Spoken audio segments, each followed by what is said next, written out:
jusqu'à la fin, c'est ça? Jusqu'à la fin, tu as fait une petite blague et puis après je coupe.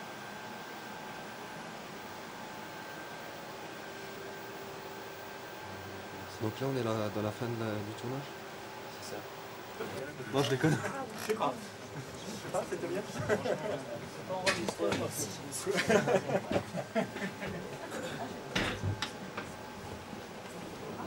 Avec nous, Monsieur Natal, donc le proviseur du lycée Viette. Monsieur Natal, donc c'est vous qui allez accueillir la première émission de DH donc jeudi prochain.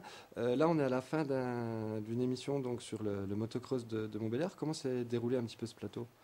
C'était un plateau très intéressant parce qu'il a permis à nos jeunes étudiants, en groupe, à plusieurs, une demi-douzaine, de réaliser un reportage complet sur une nouvelle association qui vient de se créer au sein du lycée, qui est l'association Team Moto Éduc, qui va donc permettre à des élèves de participer au championnat de Franche-Comté de motocross.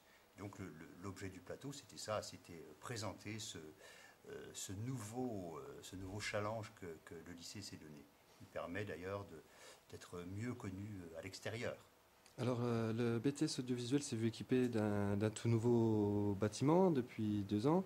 Quelle est la place donc de ce BTS audiovisuel nationalement? Combien y a-t-il de BTS? Alors, au niveau national, il y a 16 ou 17, je ne sais jamais si c'est 16 ou 17 BTS audiovisuels publics.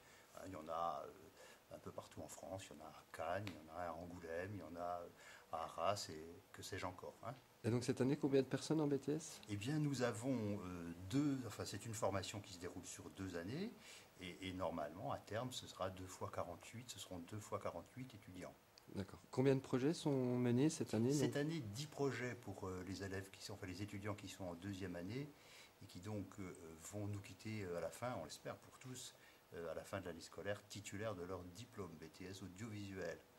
Ils trouveront, je n'en doute pas, très rapidement du travail, puisque c'est une profession très recherchée. Et donc en ce qui concerne notre projet, donc, ce sera une diffusion, enfin un tournage donc, jeudi prochain, jeudi 11 avril à 15h, ici en direct du BTS du lycée Viette, Oui. pour une émission. C'est la première fois que ça se passe, c'est une émission de foot sur la DH régionale. Comment vous voyez un petit peu ce projet? Écoutez, je ne dirais pas que c'est vous qui allez me le dire, mais on va se rencontrer à la fin de la semaine prochaine, et puis j'espère que ce plateau sera une réussite comme le plateau auquel nous avons assisté tout à l'heure. Il faut le dire aussi, il n'y a pas que des projets sportifs dans les projets des jeunes, il y a des projets aussi culturels. Il y a des projets artistiques, des projets culturels, bien sûr. L'autre jour, j'étais au cinéma et j'ai été surpris de voir que des caméras se promenaient sur les épaules de plusieurs jeunes. C'était des étudiants du BTS audiovisuel. C'était un samedi soir, ils étaient accompagnés de leur professeur. Le dimanche dernier, dans ces mêmes locaux, un projet s'est déroulé en présence d'un professeur. Oui, donc ce sont des étudiants qui n'hésitent pas à travailler le soir, à travailler le week-end. Évidemment, c'est un métier qui va les conduire à travailler pendant le week-end, et donc il vaut mieux s'y préparer. C'est effectivement les remarques des étudiants qu'on a vu juste avant, qui travaillent également sur notre projet, en disant que depuis qu'ils travaillaient sur cette émission, les week-ends étaient très courts. C'est ça, c'est ça. Ils sont tout à fait courts, donc on a des étudiants qui sont excessivement motivés, pour 95% d'entre eux, bien sûr. Eh bien, Monsieur Natal, merci pour toutes ces réponses. Et je vous en prie. On vous donne rendez-vous jeudi prochain. À jeudi. Au revoir. Au revoir. Allez, avec nous, un des étudiants qui travaille sur ce projet, Manuel Condrad, qui est donc responsable du plateau. Manuel, comment voyez-vous cette émission-là, ce projet de première émission de DH en Franche-Comté? Donc c'est déjà un examen pour nous. Donc c'est une occasion de mettre en pratique toutes nos connaissances qu'on a apprises durant nos 2 ans. Et donc je pense que c'est un très bon projet et c'est une très belle expérience, et puis pour que ça se passe bien. Alors effectivement, votre professeur nous a prévenu, c'est un projet étudiant, donc il se peut qu'à 20h30, il y ait une boulette et qu'il n'y ait pas d'image sur les infos du sport. Mais rassurez-nous, tout va bien se passer. On va faire en sorte que ça se passe bien, oui. Ouais. Il y a un peu de stress qui monte dans l'équipe. On nous a dit que vous travaillez beaucoup le week-end et les soirs là sur ce Oui, projet. on travaille beaucoup, il y a un peu de stress. C'est, comme dit, c'est un examen. Donc on est noté là-dessus. Et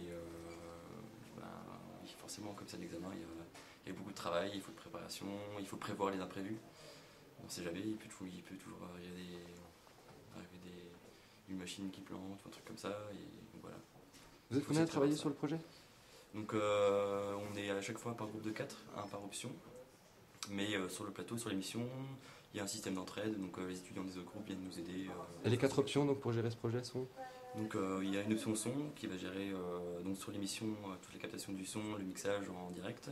Il y aura il y a une partie montage qui va gérer le montage en post-production une fois qu'on a filmé les différents projets. Et ensuite une option gestion qui va gérer tout ce qui est droit à l'image, et aussi sur le plateau. Ils ont un gros boulot sur le plateau, donc ils vont travailler sur le confort du technicien. Eh bien, allez, on vous laisse repartir au travail pour être prêt. Donc jeudi 11 avril, tournage à 15h au lycée Viette. C'est ça, exactement. Eh bien, à bientôt, Manuel. À bientôt. Au revoir. Alors avec nous, Romain Meyer, donc le réalisateur de cette émission. Romain, qu'est-ce qu'est un peu le métier de réalisateur?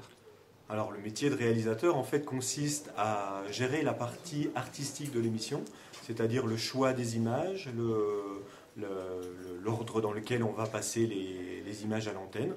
Donc on va donner des ordres au cadreur, on va donner des ordres au technicien qui est sur le pupitre pour que ça s'enchaîne naturellement et qu'on voit à l'antenne la personne qui parle, qu'on voit le plateau, on peut faire des mouvements de caméra, voilà, et faire en sorte que artistiquement ça s'enchaîne bien. Voilà, le mieux possible. D'accord, donc vous sentez bien le groupe d'étudiants là qui est sur ce projet? Apparemment, ils ont l'air motivés, ils bossent beaucoup, je crois. Ah tous les étudiants des projets bossent beaucoup. C'est vrai que c'est un gros challenge pour eux. Et puis, on va espérer que ça marche bien. Pour le moment, ça a bien marché pour les autres. Donc, on espère pour eux que tout se passe bien. Ok, jeudi 11 avril, 15h pour le tournage. Pas de souci, on sera là. Merci, au revoir. Avec nous, Étienne Pazery, donc un des sondeurs du projet.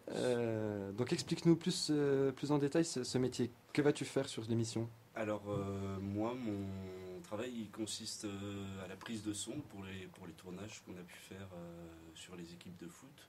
Donc c'est une perche qui prend du son.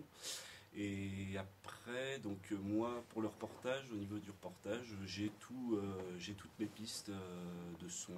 Donc les interviews, les ambiances, tout ça, et j'essaie de faire le mixage son parallèlement au montage vidéo en fait. Donc votre travail sera fait entre guillemets avant l'émission, vous intervenez plus sur l'émission? Sur l'émission, alors le travail il est différent. C'est moi, je suis responsable des ordres, donc c'est la communication entre les différents postes au sein du magazine en fait.